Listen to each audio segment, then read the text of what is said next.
Hello, everybody. Dr. Rob Silverman here, Proven Health Alternatives. I have my esteemed colleague, Dr. Ronald Hoffman. He's one of the most well-known medical doctors in functional medicine. We're going to cover a litany of things today. Dr. Hoffman, how are you? Very well, thanks. I'm happy you could take some time out of your busy schedule to be on. Let's just jump right in. I'm looking right here, and I think we should talk about the lessons of COVID and the idea of immune resilience. So let's dig in. Well, of course, our response to COVID was really botched. Uh, First of all, there were estimates that millions and millions of people would die in the United States, and that prompted an overzealous response. And what we did is we kind of did the opposite of what we should do. We shut down the gyms, we shut down the playgrounds, we kept people at home, uh, but we kept the bars open. and we made sure that the drugstores were open so that people could buy medications. Uh, and then we overtreated people in the hospitals. Obviously, there were too many deaths due to overzealous intubation. Some of the drugs that were used were inappropriate. We now know more about how to manage infections. And then there was an over reliance on the vaccine. We thought that the vaccine would be the end all and be all of treatment. And we disregarded other lower tech treatments, uh, lifestyle, natural treatments, even some medications that are relatively cheap, like ivermectin and hydroxychloroquine. Although I don't have great faith that those are a panacea for COVID, yet they have helped some of my patients. And we're compounding the problem now because we continue to encourage people to take booster after booster after booster, regardless of their age and their health status. Now, I'm not totally anti-vaccine. I think that there may have been some benefit to the vaccine. I'm not saying that the vaccine was a net negative, uh, but we also avoided talking about the side effects of the vaccines, which are very real and are a real concern. So we minimized that. We closed down dissenting voices that talked about vaccine harms because we wanted to have like a lockstep version of one size fits all. And we introduced it for kids, for which there's very little value, citing some statistics that a few kids who had underlying medical conditions may have gotten very sick or even died, but very few statistically. So we missed the boat on that. And the big take home lesson, I think, from COVID is we ought to be thinking about why was America hit particularly hard? What is it about America? And in the beginning of COVID, as you might have speculated, I thought, oh my goodness, there are all these people in impoverished conditions without access to medical care, poor diets, uh, no medications, they can't get the vaccine. There's going to be massive deaths in sub-Saharan Africa, in parts of Latin America, in impoverished parts of Asia, but that didn't happen. The per capita deaths were greater in advanced westernized countries. So what's going on there? You're going to be thinking about what are some of the risk factors that made us especially vulnerable to COVID? And they're nutritional, they're stress related, they're related to environmental toxicity and exposures. Uh, these are some of the things that have put us at high risk. Wow, there's a lot to unpack there. So let's take it one step at a time. Let's talk about how Sure. COVID possibly caused a little autoimmunity. You referenced that.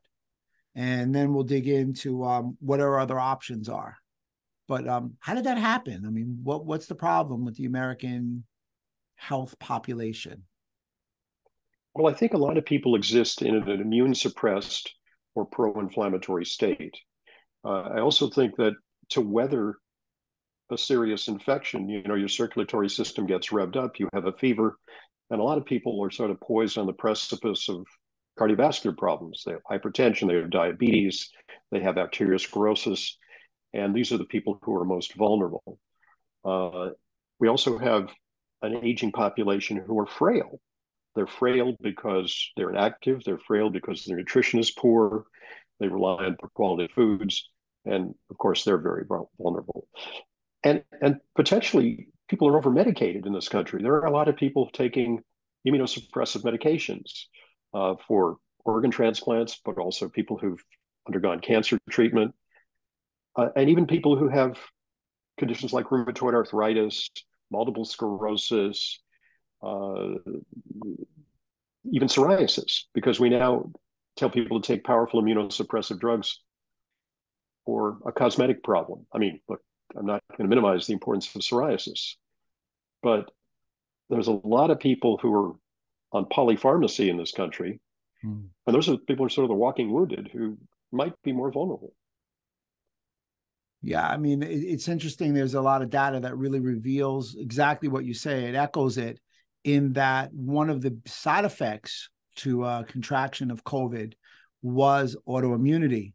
Interestingly enough, you said something that was searing for me in that you were looking at some of the more underdeveloped economic countries and thought that they would be sick, yet we, America, was way ahead of everybody. I mean, there was a study that compared America to Japan, and America and Japan were vaccinated at the same rate, yet Americans were 12.4 times greater to contract COVID and 17 times greater chance of dying.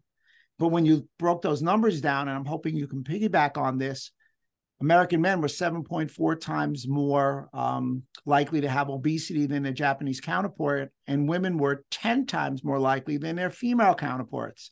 Then when you delved into the difference and getting to the core of what you were talking about, diet, i.e. lifestyle, Americans consume a lot more grain-fed beef, considerably more sugar and sugar substitutes, 235%. And the Japanese, on the converse, were eating more green tea, really not that much more rice, and a lot more omega-3 fish oils, from wild salmon. So when you really look at it, this was indicative of that American lifestyle really is not leading the world in anything other than being unhealthy.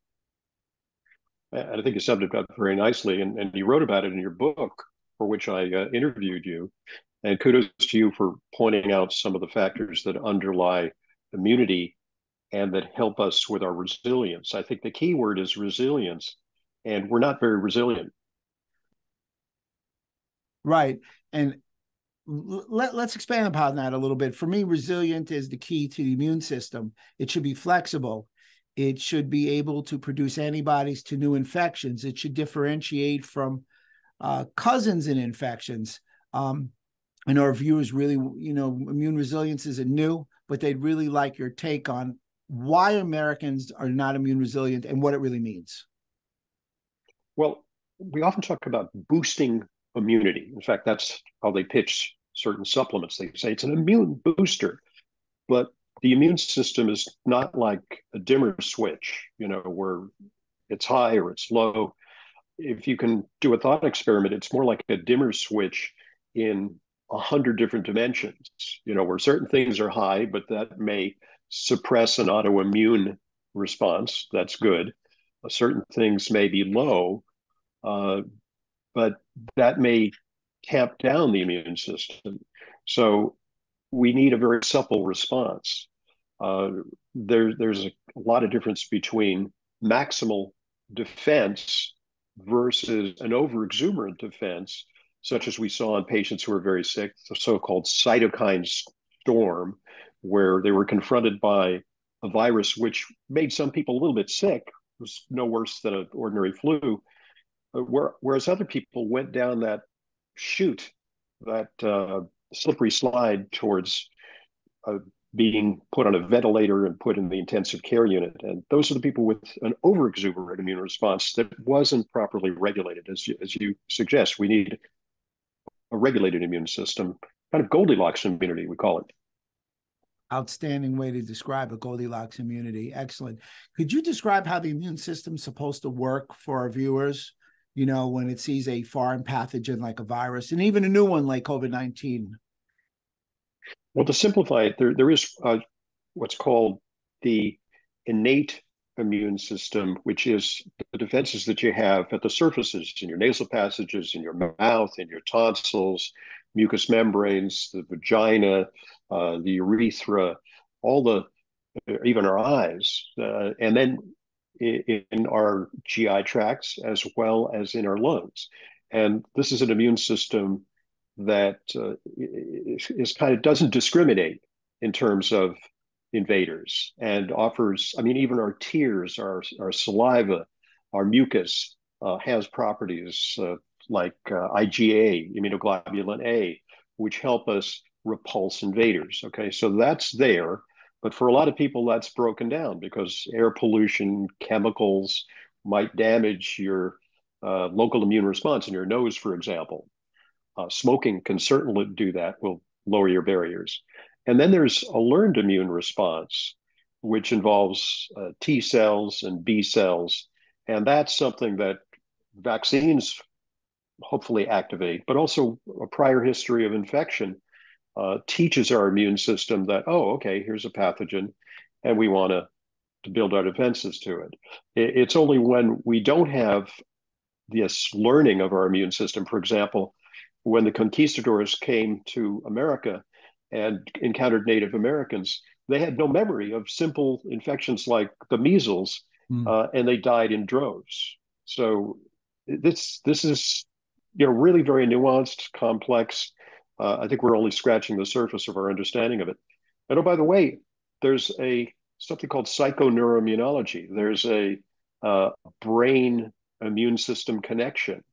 There's also a gut immune system connection. It's very important. And we damage our GI tracts. That's another factor in our vulnerability to COVID, is that our microbiome has been destroyed by overuse of antibiotics, by poor quality foods, excessive sugar, and perhaps even chlorinated or fluoridated water. These are things that may kill off beneficial bacteria. So you spoke about our immune system basically being dysregulated and not being functioning well. What would you suggest for most of our viewers for a stronger immune system, to build up immune system, to allow that immune system to be resilient? I think we start with lifestyle, and that's the simplest, low-tech, low-cost way to deal with it. So sleep is important, adequate sleep, adequate even sunlight is important because it builds your vitamin D, but it also sets your circadian rhythms so that you have normal patterns of cortisol, which reduces stress, going to nature. Exercise is very important, but sometimes excessive exercise can put us into an immune suppressed state. But consistent exercise is going to be very important for the cardiovascular system, because if you have a fever of 104 and you're a trained runner, your cardiovascular system can handle it. But if you're sedentary and you have poor heart function, that might pitch you into heart failure or heart attack. And then there's, of course, diet. And diet has an impact on the microbiome. It also provides us with essential vitamins and minerals. And finally, supplementation is going to be important because we can't get everything that we need from our diets, especially now with soils being depleted and people spending a lot of time indoors, maybe being vitamin D deficient and so on. That's a great overview. It's a great list of things. For me, I'm going to piggyback on what you said in reference to immune support supplements.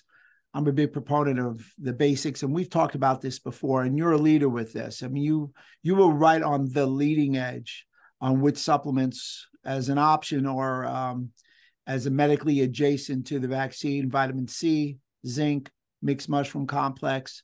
I'm a big proponent, and we've talked about a vitamin D3 with K2. Pre and probiotics, you may want to break that down in a moment. NAC and liposomal glutathione, selenium, omega-3 fatty acids, elderberry. I know I got beat up, but elderberry is definitely a beautiful herb. Vitamin A. And I think some of the hidden things that most people don't talk about, something like a pro-resolving mediator, which allows for the resolution of inflammation. So those are some of the supplements. If I missed any, please share a few. No, and you did a beautiful job there. Dietary effect. Well, certainly fiber is beneficial, but also early on there were some studies looking at cultures that use a lot of live foods, fermented foods. that in effect deliver probiotics, things like kimchi, yogurt, that's really live yogurt, not, supermarket pasteurized dead yogurt. And those cultures experienced pretty good outcomes vis-a-vis COVID. So we actually see that the diet has an impact. Also, some of the studies looking at diet and COVID found that a high percentage of plant foods made a difference in terms of COVID response, and that could be, wide variety of plant polyphenols. We can talk about individual ones, like EGCG, and various individual constituents of plants. But you eat the rainbow, and you're going to get a lot of those different things. Plus, you're going to get certain fibers which encourage a healthy intestinal milieu, which makes a big difference. That it, according to studies, it may even have an impact on long COVID. Not just whether you get very sick from COVID or die, but your likelihood of getting long COVID may be associated with some of these things. Yeah, I want to expand on that, or have you expand on that. I'm happy you mentioned long COVID. Just read an article. They said 41% of long COVID patients are undiagnosed. You don't always need a positive COVID test. So what do you think's the nexus for long COVID? Well, first of all, I think that this thing about long COVID is exaggerated. And part of the reason it's exaggerated is because there's a negative bias in the media. So it makes for, a nice Jaws story that 41% of people have long COVID, and it's a devastating underdiagnosed problem. And it's very real. There's no question it's real. But I think it's being used to encourage people to take the vaccine, because when I was faced with the choice of taking the vaccine, I said, look, I don't think I'm going to die from COVID. I'm pretty healthy, even though I'm a little older. Technically, I'm in the, vulnerable population, the over 65s, but I thought I was in pretty good shape. But then I heard about long COVID, and I said, I just don't want to get long COVID. That's very devastating. But I think that's an exaggeration. But there are a lot of people who, through the ages, have had viral conditions, flus, pneumonia, and it's very typical after a viral illness to feel knocked out. The concern is that we have people 2 and 3 years out who are still completely debilitated, suffering from fibromyalgia-like symptoms, brain fog, inappropriate fatigue on exertion, because exercise is supposed to energize you. But these are people who, just like post-Lyme patients or patients we used to call chronic fatigue syndrome patients. So there are some things that need to be done. We can talk about those, but it's kind of a checklist. I wrote a book in the 90s called Tired All the Time: How to Regain Your Lost Energy. And it might still resonate today, because what I did is I constructed a pie chart of all the different factors. And I said, for every person who has fatigue, there might be a different pie chart. For one person, it might be 90% thyroid, and if you give thyroid, perfect. Person's like, yeah. But unfortunately, it's usually more complex, because you as a clinician know that, there's a saying in the type of medicine we practice, which is, if you're sitting on 4 tacks and you take one away, how much better are you going to feel? And you have to eliminate all the precipitants, or most of them, so that people can make progress. There may still be roadblocks to recovery. So you need to take a multifaceted approach to these patients. It's fascinating. Now, I want to flick the switch a little bit. You talked a lot about lifestyle. One of the things that we talked about before we started to record was the idea of ultra-processed foods. So how can we stem the tides of everybody using ultra-processed foods? With the idea that 63% of the American calories come from ultra-processed food. A 10% increase in ultra-processed food consumption is linked to a 14% higher risk of mortality. Right. So 2 things are becoming abundantly clear. As you just stated, these foods are harmful. They're probably as harmful or even more harmful than cigarettes. Now, in the 1950s, there was a whole debate about, were cigarettes harmful? And the industry put up all kinds of smoke screens to deter legislation and lawsuits about smoking. But finally, it emerged that they knew the harms, and still they pushed cigarettes. And oh, by the way, they made cigarettes into highly addictive forms, forms that encouraged rather than limited the uptake of this killer substance, which is this mixture of tars and nicotine and carbon monoxide, all the bad stuff that this delivery system gave you.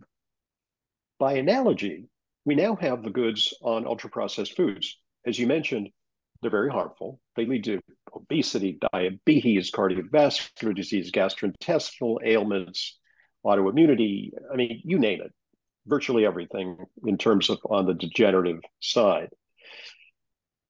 They now have evidence that, in a way analogous to the tobacco industry, the folks who make processed food know that it's a delivery system for harmful substances that are highly addictive, kind of like cigarettes.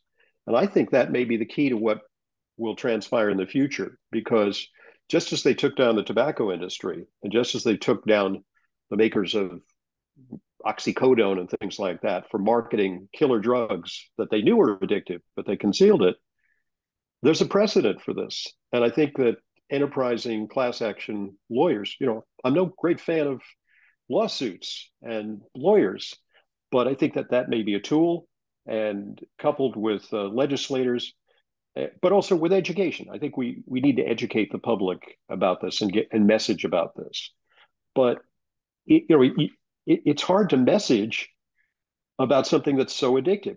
I think people know that fentanyl can kill you, and yet there's a record number of users of fentanyl. So it's there's got to be not just education, like, oh, it's a matter of choice. You have to really come down hard on the people who purvey that and make it so that it's the supply of this stuff is limited. So to recap what you were saying before about the addictive idea, the tobacco companies purchased food companies in the late 80s. R.J. Reynolds was one of the owners. And they said, how are we going to sell foods? We're going to sell foods by making the foods addictive. So they used chemicals. They used higher levels of sugar, fructose, all these things that work with the reward center of the brain. So they owned them for about 15 years, and then they sold and made a boatload of cash. Now everybody else needed now to compete. All the food companies compromised. Everybody used addictive ingredients. So they lost the health. They threw it out. And now we're at a part where we're looking at 63% again of the average American diet is coming from calories of ultra processed food. So that tobacco industry, knowing what addictive was with nicotine, translated that into the food system, yet we haven't got out of that. And I think that that's a viable statement. And I think everybody needs to know the history and the background of our foods. Jack LaLanne once said, believe it or not, he was a chiropractor. He once said, if man makes it, I won't eat it. So there was no ultra processed food. Right. So that said, what should they eat? Oh, go ahead, Arthur. No. Please, Dr. Hoffman, tell everybody, what should people be eating? Well, here's the thing. Before we get into that, I'm concerned about a new trend, which is the confluence between scientists, medical researchers, the food industry, the media, which is trying to push a food agenda that is similar to the agenda that we all ought to be driving electric vehicles. We should be using solar panels. We should get rid of our gas stoves immediately. And it's a way of ginning up commerce for these new emergent industries. These are disruptive technologies. When it comes to food, they're saying, in order to save the planet and for the benefit of your health, you ought to be eating less meat. And I don't know if you're familiar with this, but just this month, a big study came out saying that red meat causes diabetes. And if you just Google that proposition, you see virtually every media outlet is writing that study shows that for every serving of meat, you increase your risk of diabetes by X and X percent. Therefore, we should all reduce our intake of animal protein. Well, fine. we have alternatives like uh, not like carrots and soy and natural soybeans, but the alternatives are like Beyond Meat or the Impossible Burger. And these are ultra processed foods that don't really deliver on the promise to reduce the environmental footprint in terms of the manufacturing because they're very energy intensive, require a lot of fertilizer, chemicals to grow. And the human body has never experienced that seemingly plausible mix of poor quality proteins, carbohydrates, and oils that supposedly substitute for the flavor and texture of meat. So that is a big concern. And it under the guise of greening the planet, we're giving people more and more highly processed foods. And I think regenerative agriculture is the solution to allow us to continue to have a source of food, which has been part of the human diet since time immemorial. And we ought to pay attention to our ancestry uh, and continue to consume some of these foods in healthy forms. So I read the articles also. How could they Yeah. conceivably say that eating red meat increases the incidence of diabetes? It's a protein.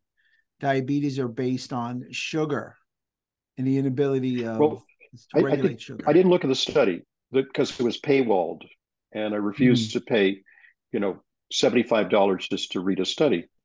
But when it's finally released in its full form, uh, I think the problem with these epidemiological studies, and it looked at thousands and thousands of people, so statistically, it's very robust. It's not just a study of 30 people. Uh, when you look at people who eat a lot of meat, they also eat a lot of other stuff, and I'm sure that you know and have patients who are vegetarians and they're very health conscious in many aspects of life. I mean, conceivably they could be junk food vegetarians, but it's not so much what they're eating; it's what they're not eating. Because being careful and excluding meat is a marker for other lifestyle things that reduce risk of diabetes and other degenerative diseases. So these studies are often plagued methodologically. They're inherently flawed methodologically because, for example, I asked at a conference, I asked one of the lecturers, I asked the question, will there ever be a study of people who eat only grass-fed meats versus people who eat processed meats? And he said, it's inconceivable that that study would ever be done Mm. because number one, uh, how are you going to find enough people who exclusively eat grass-fed meats? And number two, they're too few and far between to do the study. And I guess you could lock people in a lab and feed them conventional meat versus grass-fed meat for 20 years, because you'd have to do it for about 20 years to see an outcome. And and then maybe you could prove that proposition. But he says it's almost inconceivable that such a study would ever be done. So that's the problem. So, for clarity, the bulk of the meat that they were talking about, you and I would assume, is grain fed, soy fed, Even processed, even processed. Mhm. right, versus the grass fed or grass finished type of meat that you and I consume and you and I recommend for our patients. There's a vastly different outcome, and it gets to the idea of, it's not, you are not what you eat, it's what your food or your animal was exposed to, what they ate, the air they breathed, the water they drank. And that's why you talked about reconstructive agriculture. Regenerative agriculture. Yeah, Thank but you. it is reconstructive because it kind of tries to replicate the way that we first encountered the tens and tens of millions of bison that inhabited the Great Plains in in an ecosystem where they coexisted with the grasses that fed them. And it was an ecosystem that was actually very good for the environment because it preserved nutrients in the soil. It gave back oxygen in the air. It took carbon dioxide out of the atmosphere, and we still have the capacity to develop farming that way, as opposed to the way that we do it now.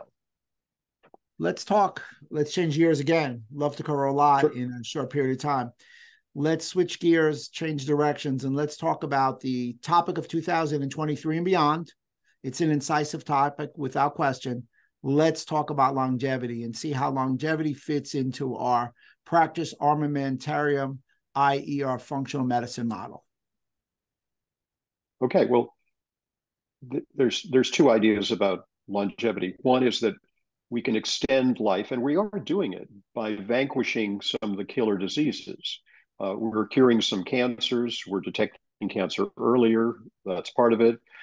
We're also treating people who have bad heart problems, people who ordinarily would have died. A lot of people who would have died of infectious diseases. You know, pneumonia used to be called the old man's friend. Well, now we have antibiotics, so we can extend life. The problem is that we may be extending life without extending the health span, lifespan at the expense of health span. The other issue is there something inherent about aging? So that forget treating the diseases that kill us, but is there an aging clock in people that we can pinpoint and target some of these processes so that we slow these processes so that we, in effect, extend our shelf life?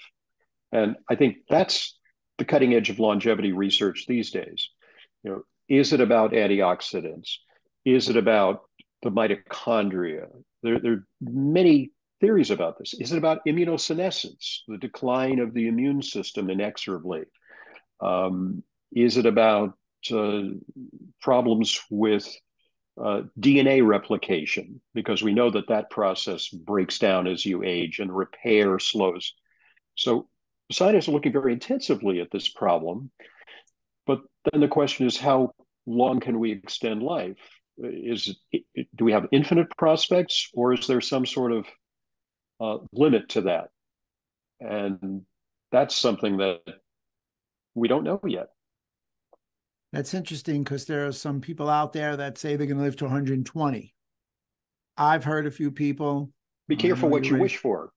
Yeah. I want 120 where I wake up on that day and I can run around the block and go to sleep that night and then not wake up. There's some others that have said that they believe that the human body or their human body will last to 180. So I don't know if we really want to comment on that, but I'm curious, you covered the hallmarks, some of the big hallmarks of aging. So most people are going to say, what can you suggest to enable people to have a better health span, at least? Right. Well, there's also an issue of equity, because right now, a lot of people aren't getting good basic fundamental medical care. If we discover, for example, that by transfusing ourselves with vampire blood from young people, as some billionaires are doing, they're getting stem cells, they're getting blood transfusions, all kinds of ways to extend their well-being. But these expensive high-tech interventions, will they be available to the general populace? And will there be a privileged class who is enabled to live luxuriously well beyond 100, while other people languish for lack of poor medical care? Interesting. I concur. I've never told you this. My dad is a big fan of yours. He's listened to your radio show from the beginning. And initially, when I decided I wanted to go to chiropractic school, and first it was actually nutrition, and then it was chiropractic school, he said, if you're going to do that, you have to be as knowledgeable as Dr. Hoffman on the radio. Oh, my goodness. So, yeah, I never shared that with you. So my dad says hello, and he says thank you, because I was a little lost. And then I saw Jeff Bland and this whole idea of molding and melding functional medicine. So many people want to know, what is functional medicine? How does it translate in today's needs for our failing health, our failing immunity, and our desire for increased health spans / longevity? Before there was functional medicine, which is kind of, TM, it's a brand. there was root cause medicine, which I think goes back to, I'm not the inventor of it, I just a practitioner of it. It kind of goes back in its roots to naturopathy, which has a very robust tradition in the United States and in traditional medicines across the world, is to look for the root cause and not simply to palliate problems, put a band-aid on things. And so functional medicine has given us a system to look at various aspects of health through the lens of inflammation, nutrition, nutritional deficiencies, the microbiome, stress, so there's a way to sort of chunk these medical conditions into a series of root causes that we can attack. And then the idea is we can then make the medical condition recede. So it's a beautiful science. My criticism of that is that people who rely entirely on functional medicine may be ignoring some of the really exciting high-tech innovations that are these magic bullets. Unfortunately, most magic bullets have side effects, but it doesn't mean that we should ignore them or completely forego them. So that's one of the reasons that I brand my radio show and podcast Intelligent Medicine, because it means the best of high-tech medicine and the best of natural therapies.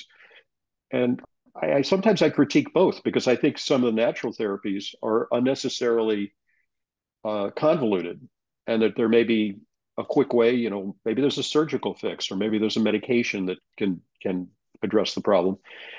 But on the other hand, there's so much of conventional medicine that is just overkill. And there may be natural ways to address those problems with less side effects and with a better fix. Ultimately, that's what we're looking for. We're looking for a better and more complete and permanent fix, rather than a band-aid that you have to keep putting on, create side effects, other problems emerge. You are without question recognized as one of America's foremost complementary medical practitioners. And to be fair, you're the founder and medical director of the Hoffman Center in New York City. You maintain a private practice there. So you're still seeing patients, you're active. Yes. You're also author of numerous books and articles for public and health professionals. And again, everybody, you have that top-rated radio show called Intelligent Medicine. You speak all over the world on different conditions and different topics. I just want to know, back in the 80s, when you made this transition, this paradigm shift, you're a medical doctor, you're medically trained. I think you told me Mount Sinai, Columbia, etc. Columbia and Einstein, yeah. Yeah. What possessed you to make that change? Well, actually, I went into pre-med knowing that I wanted to do integrative medicine, which was a little different, because some of the other doctors that were my role models, they had practiced conventionally. Like, for example, Dr. Atkins, he was a cardiologist, and then he got frustrated. He says, I'm not getting my patients better. I'm just, putting them in the hospital, and they keep coming back with the same problems. And then he began to look at natural alternatives. I knew that I wanted to do the natural approach. So I went through medical school.